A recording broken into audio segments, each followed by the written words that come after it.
ইরানের supreme leader Mustafa Khamenei গুরুতর আহত আছেন অজ্ঞান অবস্থায়। এক প্রতিবেদনে কথা জানিয়েছে ব্রিটিশ সংবাদ মাধ্যম দ্য টাইমস। ইসরায়েল বলছে ইরানে অন্তর্বর্তী নেতা হিসেবে নিযুক্ত করা হয়েছে বিপ্লবী গার্ড বাহিনী কমান্ডার আহমেদ ওয়াহিদিকে। অন্যদিকে শীর্ষ কমান্ডারদের হত্যা ইরানি বাহিনীকে দমাতে পারবে না বলছেন ইরানের সর্বোচ্চ নেতা। এমন খবর দিয়েছে সিএনএন। হরমুজ প্রণালী নিয়ে জাতিসংঘের নিরাপত্তা পরিষদে ভোট হতে পারে আজ। এদিকে মার্কিন প্রেসিডেন্ট ডোনাল্ড ট্রাম্প যুদ্ধে নিয়ন্ত্রণ হারিয়েছেন বলে মন্তব্য তেহরানের। আরও জানাচ্ছেন আরাফাত ইসলাম। সময়ের সাথে সাথে মধ্যপ্রাচ্যের সংঘাত নিয়ে চলেছে নতুন মোড়। এবার ব্রিটিশ সংবাদ মাধ্যম দ্য টাইমস দাবি করেছে ইরানের সুপ্রিম লিডার মোস্তফা খামেনি গুরুতর আহত হয়ে চিকিৎসাধীন। জ্ঞান না থাকায় গুরুত্বপূর্ণ সিদ্ধান্ত নিতে পারছেন না।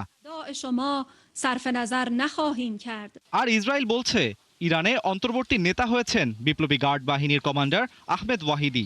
অন্যদিকে সিএনএন আবার বলছে ইরানের সুপ্রিম লিডার মোস্তফা খামেনি বলেছেন শীর্ষ নেতাদের হত্যা করে ইরানকে দমানো যাবে না। এদিকে হরমুজ প্রণালীতে বাণিজ্যিক জাহাজ চলাচলের সুরক্ষায় একটি প্রস্তাবের ওপর মঙ্গলবার জাতিসংঘের নিরাপত্তা পরিষদে ভোটাভুটির আয়োজন হতে পারে। তবে ভেটো ক্ষমতাধারী চীন বল প্রয়োগের অনুমোদনের বিরোধিতা করায় প্রস্তাবটি দুর্বল হয়েছে বলে জানিয়েছেন কূটনীতিকরা। অন্যদিকে তেহরান বলছে ট্রাম্পের ক্রমাগত ইরান বিরোধী কঠোর বক্তব্য তার যুদ্ধ ব্যবস্থাপনায় নিয়ন্ত্রণ হারানোরই ইঙ্গিত দেয়। সূত্রটি আরও জানায় ইরানি জনগণের বিরুদ্ধে ট্রাম্পের অপমানজনক ও উস্কানিমূলক ভাষার ব্যবহার বাড়ছে, যা প্রমাণ করে তিনি যুদ্ধ ব্যবস্থাপনায় নিয়ন্ত্রণ হারিয়েছেন। আন্তর্জাতিক আইন সংক্রান্ত বিষয়ে অত্যন্ত সুস্পষ্ট অবস্থান নিয়েছেন জাতিসংঘ মহাসচিব। সব পক্ষকে যুদ্ধক্ষেত্রে নিজ নিজ বাধ্যবাধকতা মেনে চলার আহ্বান জানিয়েছেন তার মুখপাত্র।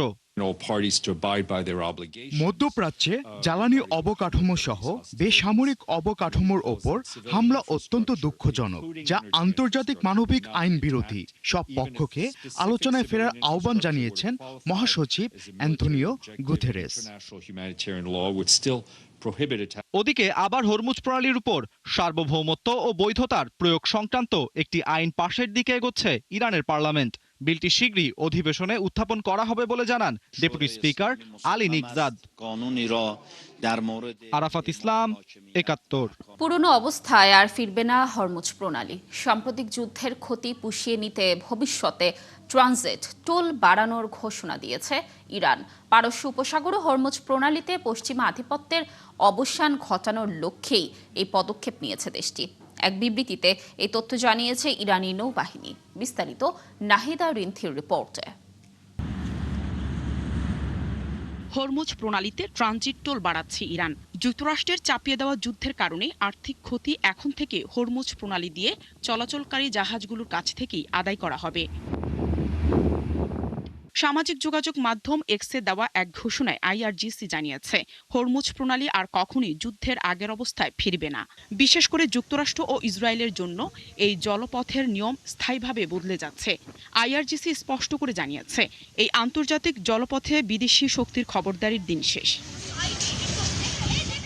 এদিকে ইরানের প্রেসিডেন্টের যোগাযোগ উপদেষ্টা জানিয়েছেন ডোনাল্ড ট্রাম্পের হুমকি বা আলটিমেটামে কাজ হবে না। যুদ্ধের ফলে ইরানের যে পরিমাণ ক্ষয়ক্ষতি হয়েছে সেই পরিমাণ অর্থ টোল হিসেবে আদায় হওয়ার পরই কেবল প্রণালীটি সবার জন্য পুরোপুরি উন্মুক্ত করা হতে পারে। বর্তমানে ইরান বাছাইকৃত কিছু বিদেশি জাহাজকে চলাচলের অনুমতি দিলেও ক্ষেত্রবিশেষে প্রায় $10 লাখ বেশি ট্রানজিট ফি আদায় করছে বলে জানা গেছে। ইরানি নৌবাহিনী বর্তমানে পারস্য উপসাগরে একটি নিজস্ব নিরাপত্তা কাঠামো প্রতিষ্ঠার শেষ ধাপে রয়েছে। এর মূল বৈশিষ্ট্যগুলো হলো কোনো বহিরাগত সহায়তা ছাড়াই উপকূলীয় রাষ্ট্রগুলো এই অঞ্চলের নিরাপত্তা নিশ্চিত করবে। পুরো এলাকায় আধুনিক নজরদারি ব্যবস্থা ও বিশেষ বাহিনী মোতায়েন করা হয়েছে। ইরান তাদের জলসীমা রক্ষা করে জ্বালানি প্রবাহ নিশ্চিত করার পাশাপাশি শত্রু ভাবাপন্ন দেশগুলোর জাহাজের ওপর কঠোর বিধিনিষেধ আরোপ করেছে। বিশ্বের মোট জ্বালানি তেলের প্রায় 1/5 এই হরমুজ প্রণালী দিয়ে পরিবাহিত হয়। ইরানের এই কঠোর অবস্থানের ফলে বিশ্ব বাজারে জ্বালানি ও নিত্যপণ্যের দাম অস্বাভাবিক হারে বেড়ে গেছে। বিশ্লেষকরা মনে করছেন যুক্তরাষ্ট্র বা তার মিত্ররা যদি এই নতুন ব্যবস্থাকে সামরিকভাবে চ্যালেঞ্জ করে তবে মধ্যপ্রাচ্যের সংঘাত আরও ভয়াবহ রূপ নিতে পারে। তবে ইরান সাফ জানিয়ে দিয়েছে তারা সার্বভৌমত্ব রক্ষায় বদ্ধপরিকর এবং যে কোনো উস্কানিমূলক হস্তক্ষেপের দাঁত ভাঙা জবাব দিতে প্রস্তুত। নাহিদা রিন্থি, ৭১। হরমুজ প্রণালী দিয়ে চলাচল করা জাহাজ থেকে ইরান নয়, টোল নেবে যুক্তরাষ্ট্র। এক সাংবাদিকের প্রশ্নের জবাবে এমনটাই বলেছেন ডোনাল্ড ট্রাম্প। সাংবাদিকের প্রশ্ন ছিল, ইরান হরমুজ থেকে টোল নেবে এমন কোনো চুক্তিতে ট্রাম্প রাজি হবেন কিনা। জবাবে ট্রাম্প বলেছেন, ইরানকে হরমুজ থেকে টোল নিতে দেয়া হবে না, এর বদলে যুক্তরাষ্ট্রই টোল নেবে, কারণ সেখানে তারা জয়ী হচ্ছেন। সোমবার এক সংবাদ সম্মেলনে এসব কথা বলেন যুক্তরাষ্ট্রের প্রেসিডেন্ট। হরমুজ থেকে যদি যুক্তরাষ্ট্র টোল আদায় করতে চায়, তাহলে দেশটির সেনাবাহিনীকে সেখানকার পূর্ণ নিয়ন্ত্রণ নিতে হবে। যুক্তরাষ্ট্রের সম্ভাব্য হামলা ঠেকাতে সারা দেশের বিদ্যুৎ কেন্দ্রের সামনে সাধারণ মানুষকে মানববন্ধন করার আহ্বান জানিয়েছে ইরান সরকার। এই মানববন্ধনে তরুণ, অ্যাথলিট সহ সবাইকে সামিল হতে বলেছে দেশটির কর্তৃপক্ষ। ইরানের যুব ও ক্রীড়া উপমন্ত্রী আলী রেজা রাহিমি সামাজিক মাধ্যম এক্সে জানান, হাতে হাত রেখে দাঁড়িয়ে সবাইকে যুদ্ধাপরাধের শামিল বেসামরিক অবকাঠামোর ওপর হামলার প্রতিবাদ জানাতে হবে। ওয়াশিংটনের স্থানীয় সময় মঙ্গলবার রাত ৮টার মধ্যে ইরানকে চুক্তি করার সময়সীমা বেঁধে দিয়েছেন মার্কিন প্রেসিডেন্ট ডোনাল্ড ট্রাম্প। এই সময়ের মধ্যে চুক্তি না করলে ইরানের সেতু ও বিদ্যুৎ কেন্দ্র লক্ষ্য করে হামলার হুমকির পর এমন অভিনব প্রতিবাদের আহ্বান জানান ইরানের যুব ও ক্রীড়া উপমন্ত্রী। ইরানের হয়ে গুপ্তচর বৃত্তি এবং সংবেদনশীল স্থাপনার ছবি তোলার অভিযোগে নিজ দেশের ৪ সেনা সদস্যকে গ্রেফতার করেছে ইসরায়েল। ইসরায়েলি গণমাধ্যমের বরাতে এক প্রতিবেদনে এ তথ্য জানিয়েছে তুরস্কের সংবাদ সংস্থা আনাদোলু। তবে গ্রেফতার ৪ সেনা নিয়মিত যুদ্ধ ইউনিটে কর্মরত ছিলেন। তাদের বিরুদ্ধে যুদ্ধ চলাকালীন সময়েও ইরানের পক্ষে দলবদ্ধভাবে গুপ্তচর বৃত্তির সঙ্গে জড়িত থাকার সন্দেহ করা হচ্ছে। এছাড়া আটকদের বিরুদ্ধে অভিযোগ রয়েছে ইরানের গোয়েন্দা সংস্থা তাদের বিভিন্ন দায়িত্ব দিয়েছিল, যার মধ্যে গুরুত্বপূর্ণ স্থাপনার ছবি তোলাও ছিল। তবে এ বিষয়ে বিস্তারিত তথ্য প্রকাশ করেনি কর্তৃপক্ষ। সাম্প্রতিক সময়ে ইরানের পক্ষ থেকে গুপ্তচর বৃত্তির হুমকি উল্লেখযোগ্যভাবে বেড়েছে বলেও সতর্ক করা হয়েছে। উত্তর কোরিয়ায় কিম জং উনের উত্তরসূরি হতে যাচ্ছেন তার মেয়ে। এতদিনকার এই আভাস এবার অনেকটাই নিশ্চিত করেছে গোয়েন্দা সংস্থা। এমনকি সম্প্রতি প্রকাশিত একটি ভিডিওতে যখন দেখা গেল কিমের কিশোরী কন্যা ট্যাঙ্ক চালাচ্ছেন, তখন আর কোনো সন্দেহই নেই কারো যে তিনিই হতে যাচ্ছেন উত্তর কোরিয়ার পরবর্তী নেতা। আর এখন চলছে তার প্রশিক্ষণ পর্ব। আরও জানাচ্ছেন আফসানা শাওন। বাবার সাথে মেয়ের এই আহ্লাদীপনা আর খুনসুটি চিরন্তন আর বিশ্বব্যাপী। কিন্তু এই বাপ মেয়ে তো আর যেন তেন কেউ নন, দুনিয়ার অন্যতম ক্ষমতাধর ব্যক্তি। তাদের তো অনেক কঠোর নির্দেশনা মেনে চলতে হয়। তারপরও কন্যার সাথে বাবা সুলভ হাস্যরসে মেতে থাকতে দেখা যায় কিম জং উনকে। ইদানিং রাষ্ট্রীয় বেশিরভাগ কাজেই মেয়েকে সাথে রাখছেন কিম জং উন।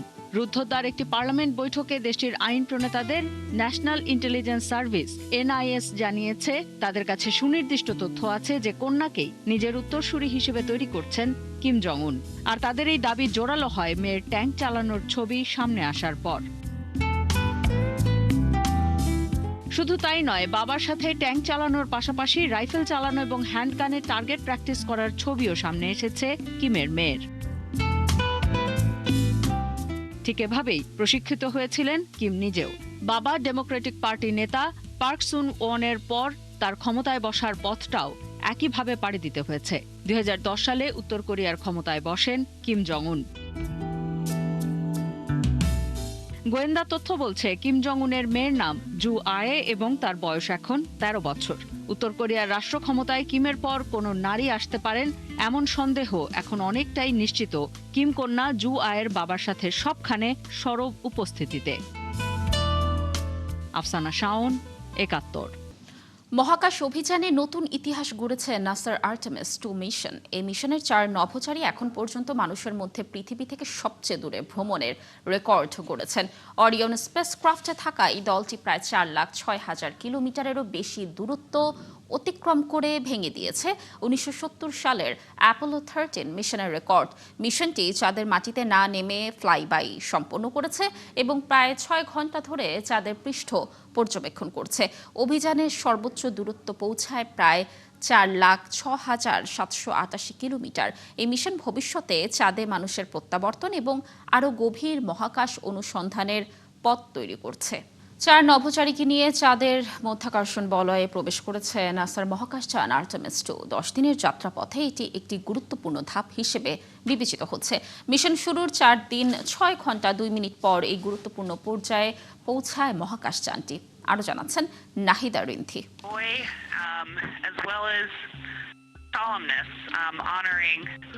আরও এক ধাপ এগিয়ে গেল মানুষের চাঁদে থাকার স্বপ্ন।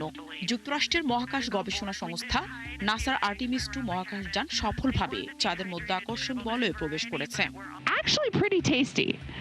মহাকাশযানটি এখন চাঁদের টানে নিয়ন্ত্রিত হচ্ছে, যা মিশনের একটি গুরুত্বপূর্ণ ধাপ। এই মিশনের মূল লক্ষ্য হচ্ছে মানুষের জন্য মহাকাশ ভ্রমণের নিরাপত্তা ও সক্ষমতা যাচাই করা। আর্টেমিস 2 কর্মসূচির অংশ হিসেবে ভবিষ্যতে আবারও মানুষকে চাঁদের মাটিতে নামানোর পরিকল্পনা রয়েছে। মিশন শুরুর 4 দিন 6 ঘন্টা 2 মিনিট পর এই গুরুত্বপূর্ণ পর্যায়ে পৌঁছায় মহাকাশযানটি। সে সময় এটি চাঁদ থেকে প্রায় ৬২,৮০০ কিলোমিটার এবং পৃথিবী থেকে প্রায় ৩,৭৩,৪০০ কিলোমিটার দূরে অবস্থান করছিল। এর পরের গুরুত্বপূর্ণ ধাপ হিসেবে আজই মহাকাশযানটি চাঁদের অদৃশ্য পৃষ্ঠের দিকে যাত্রা করবে। এদিকে নাসার কর্মকর্তারা জানান, আগামী ধাপ নিয়ে সবাই অনেক উচ্ছ্বসিত। ফ্লাইট অপারেশন ও নভোচারীরা 50 বছরের বেশি সময় পর প্রথম চন্দ্র ফ্লাইবাইয়ের জন্য পুরোপুরি প্রস্তুত। এই মিশনের মাধ্যমে অর্ধ শতাব্দীরও বেশি সময় পর আবার মানুষ চাঁদের দিকে যাত্রা করছে।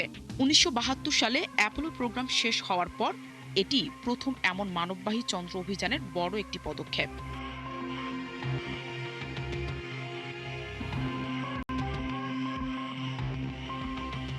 তবে চাঁদের অন্ধকার দিক ঘুরে আসার সময় নভোচারীরা প্রায় 40 মিনিট যোগাযোগ বিচ্ছিন্ন থাকবেন, কারণ চাঁদ তখন পৃথিবীর সাথে তাদের সিগন্যালে বাধা দেবে, যেখানে সূর্যের আলো চাঁদের কিনারা ঘিরে এক ধরনের গ্রহের মতো দৃশ্য তৈরি করবে। একই সঙ্গে তারা দেখতে পাবেন দূরের ছোট পৃথিবী চাঁদের দিগন্ত থেকে উদিত হচ্ছে। নাহিদা রিন্থি, 71। দর্শক, এই ছিল এখনকার আয়োজন। বিশ্বের আরও নতুন কিছু খবর ও বিশ্লেষণ নিয়ে আগামীকাল সকাল 9:30টায় আবারও হাজির হবে বিশ্বযোগ। চোখ রাখুন 71-এর ফেসবুক পেজে এবং সাবস্ক্রাইব করুন 71-এর ইউটিউব চ্যানেল। 71-এর সাথেই থাকুন।